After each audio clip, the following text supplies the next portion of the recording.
The Subaru Forester compact SUV receives a couple of significant changes for 2018. The top-shelf 2.5i Touring and 2.0 XT Touring get the EyeSight safety package as standard equipment. Automatic high-beam headlights and reverse auto braking now go on EyeSight-equipped Foresters. The other change of note is a new Black Edition package, which is a $1,150 option for the 2.5i premium model. The package includes black 18-inch alloy wheels, black exterior and interior trim, and adaptive LED headlights. Besides black, the package is available with grey, white or silver paint. The Forester has a compact footprint, but its tall shape enhances passenger and cargo space. As with all Subarus but the BRZ sports car, all-wheel drive is standard. Most models come with a 2.5-liter four-cylinder engine and Subaru's traditional horizontally opposed layout, as opposed to inline cylinders. The 2.0 XT versions use a turbocharged 2.0-liter four-cylinder, also with horizontally opposed cylinders. On base 2.5i and 2.5i premium models, a 6-speed manual transmission is standard and a continuously variable automatic transmission is optional. The CVT is standard on other versions. The current Forester looks less utilitarian than its predecessors but still emphasizes functionality, safety and all-weather traction. As the flashing blue lights coming towards us got brighter and the wail of the siren louder, I knew it was going to be close, very close, but it was still a shock when the fire engine hit us. Another vehicle had moved and the driver of the fire engine had been forced to adjust his line in the split second before he slalomed through the finicky crossroads. Under the circumstances, it was a fine piece of driving. If the door mirrors on the Subaru Forester were not so large, the fire engine would probably have whistled past uninterrupted. As it was, the mirror took the full force of the impact from the fully lit-up fire engine, though such was the blur of noise and energy, and the gentle rocking of the car on its springs in the immediate aftermath, that I was sure that the whole side of the Subaru had disappeared up the Lisburn Road. The fire service was exemplary, stopping to take my phone number before speeding onto their call.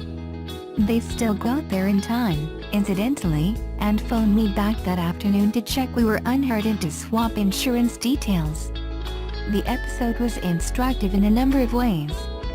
First, it was a reminder that the fire service, who had doubtless just had a busy night dealing with over-ambitious 11th night bonfires at various cultural expression zones, do a difficult job under the greatest of pressure. Second, accidents happen.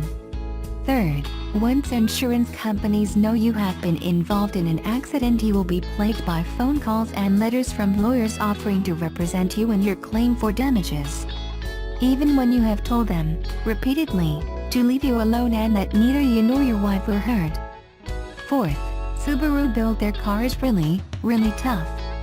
After turning onto finicky road south from the crossroads, I was able to properly take in what devastation had been wrought to the Forester. The sum total of damage caused by the fire engine's clout with the Subaru was the loss of the body-colored piece of plastic that acted as the mirror cap. And the indicator bulb in the mirror was broken. That was it. The mirror itself had been folded in against the window of the driver's door in the impact. I was bracing myself for the whole mirror to fall off as soon as I touched it, but it popped back into position without complaint. More amazing was the fact that the electric motor which folds the mirror in and out when the car is locked and unlocked, still worked perfectly. The mirror didn't even need to be adjusted back into the right position. Nor was there a mark on the window. It was impossible to be other than hugely impressed by how the Forester had shrugged off this sort of impact, albeit a glancing blow, that I am certain would have resulted in far more damage on a lesser car. To be honest, most ordinary cars feel lesser than a Subaru. They are shot through with a rare sort of integrity. There is a depth to its abilities that mere figures, such as horsepower and fuel consumption, boot size and acceleration, the sorts of statistics that are the normal stock in traded columns like this one, somehow don't adequately communicate. The plastics might not be as well textured and soft touch as you find in a Volkswagen. The sat-nav and infotainment may not be as intuitive and as easy on the eye as something from BMW or Audi. And appreciation of the styling is not likely to be the chief reason you buy one. But few other cars feel as well engineered as a Subaru from the moment you get behind the wheel. The company has stuck, with the dogged contrariness of the ideologue, to its idiosyncratic drivetrain layout. This mates a boxer engine, so-called because the pistons punch horizontally, rather than the up and down inline configuration that almost everyone else uses, with a symmetrical four-wheel drive system in which all the drive axles are equal length. Subaru and Porsche, with its sports cars, are the only manufacturers to use boxer engines, citing their inherent lack of vibration and the fact that they have a lower center of gravity than their inline counterparts, as the main advantages. Toyota's GT86 Sports Coupe has a boxer, but that car's engine is a Subaru unit, and in any case it is paired with Subaru's BRZ. A lower center of gravity contributes to better balance and handling, which in turn aids safety. Subaru was late to get a diesel boxer to market. Its biggest markets are places like the United States, where there is no demand for the fuel, and while its power, torque and emissions figures are not class-leading, at least on paper, it is a very pleasant unit to operate. Dovetailing with the engine, the symmetrical all-wheel drive system is also a rather pure engineering solution. The systems found in most four-wheel drive cars are essentially adaptations of two-wheel drive veterans, but the Subaru version is 4x4 from the start. It is a layout that works brilliantly with the boxer engine, and it is permanently engaged, unlike the on-demand systems found elsewhere. You can have your Subaru with a manual or automatic gearbox. Typically, its take on the auto is unusual, using a continuously variable transmission, or CVT, which it calls lineartronic. Subaru is one of the few manufacturers who seems to have managed to make a CVT work without an overbearing excess of whining and constant revs under acceleration that can be experienced in CVT cars from other manufacturers. 7 artificially fixed ratios are built into lineartronic to give the impression of normal automatic gear changes. The whole drivetrain works very well together, and is one of the main reasons that a Subaru feels so thoroughly cohesive as soon as you start to drive it. Another is the sheer structural strength of the car. Volvo gets a lot of plaudits, and rightly so, for its long-standing dedication to safety, but Subaru also has a long tradition of keeping passengers safe. A plethora of airbags helps too, and the Forester has a 5-star Euro NCAP rating, with particularly high adult and child occupant protection scores.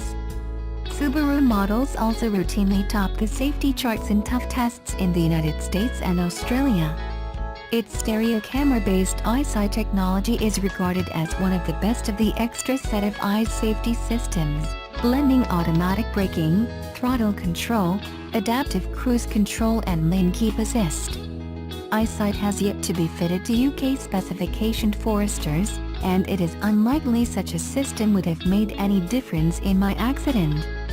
The Forester is Subaru's SUV or crossover offering, pitching it against rivals like the Mazda CX-5, Toyota RAV4, Ford Kuga and an almost impossibly long list of others.